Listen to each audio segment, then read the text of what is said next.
ابھی میں صبح ناشتے کے برتن دھو کر کمرے میں آئی. بچوں نے پورے کمرے کو اپنا پلے ایریا بنایا ہوا اور کبھی بھی مجھے بچوں کی یہ والی حرکت بری نہیں لگتی. بلکہ جب بھی بچے اپنے کھلونے نکالتے ہیں ان کو کھیلتے ہیں اور پراپر کھیل کر اس طرح سے پھیلا دیتے ہیں نا، تو سچ میں مجھے ایسا لگتا ہے جیسے کھلونوں کے پیسے پورے ہو گئے اور دوسرا سکون سا محسوس ہوتا ہے. سکون یہ سوچ کر محسوس ہوتا ہے کہ فائنلی کوئی تو ہے ہمارے گھر میں جو اس طرح کا گند ڈالنے والا، اور اللہ ان کو سلامت رکھے اور یہ گند روز بلکہ دن میں بہت دفعہ ایسے ہی چلتا رہے. نہیں ہم اس کو گند نہیں بولیں گے بلکہ یہ ہمارے گھر کی رونق ہے. چاہتی تھی میں کہ ابھی انفال اور کھلے، لیکن ابھی آ کر یہ بلاکس اس کے پاؤں میں چبھنے لگ گئے تھے، تو میں نہیں تھی چاہتی کہ اس کو کوئی چوٹ لگے، تو بس اس کو سائڈ پر بٹھایا اور سوچا کہ ان کو فٹافٹ سے اکٹھا کرتی ہوں. میں اس طرح سے اگر بچوں کا سامان بکھرا ہونا تو اس کے پیچھے ایک پوری کہانی ہوتی ہے، کیونکہ یہاں پر لوگ رہتے ہیں، بچے رہتے ہیں اور بچے اپنا بچپن کھل کر جی رہے ہوتے ہیں. تو یاد رکھیں کبھی بھی بچوں کو اس طرح سے میس کرتے ہوئے کبھی بھی غصہ مت کیجیے گا. ہاں وہ بچے ہیں تو وہ کر رہے ہیں، اچھے بھی لگتے ہیں. مجھے اکثر پوچھا جاتا ہے کہ آپ کس طرح سے مینیج کر لیتی ہیں کہ اپنا گھر بھی دیکھ لیتی ہیں، بچوں کو بھی سنبھال لیتی ہیں اور اس کے علاوہ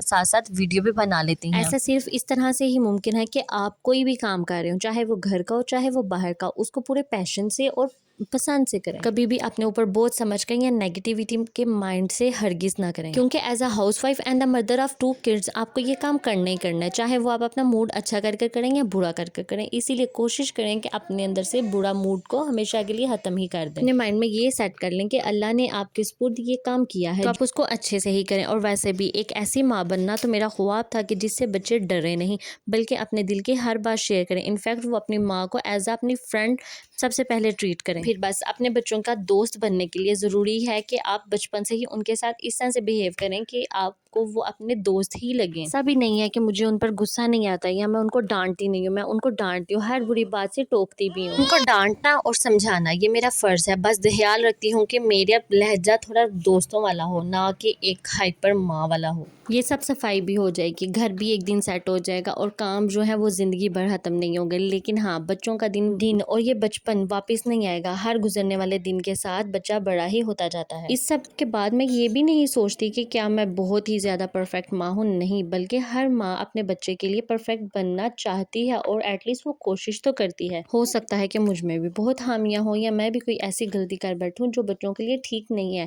وقت کے ساتھ ساتھ جیسے بچہ سیکھتا ہے اس طرح سے پیرنٹس بھی تو سیکھتے ہی ہیں. ہر روز کی طرح آج کا دن بھی بچوں کا میس بھی سمیٹ لیا، ناشتہ بھی کر لیا اور آج فریج کی ڈیپ کلیننگ بھی کر لی، اور ساتھ ساتھ میں کھانا بنا رہی ہوں جس میں آج میں چکن قورمہ بنا رہی ہوں. دن کی طرح آج کے دن بھی بچوں نے شور بھی کیا ہے، میس بھی کیا ہے اور کھانا بھی بن گیا ہے. میری روٹین بھی فالو ہو گئی ہے، تو پھر بچوں پر کوئی بھی چیز کو لے کر ڈانٹنا کیوں؟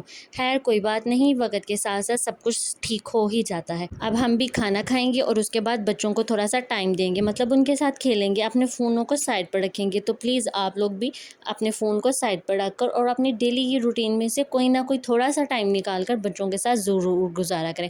آپ دیں مجھے اجازت. اللہ حافظ.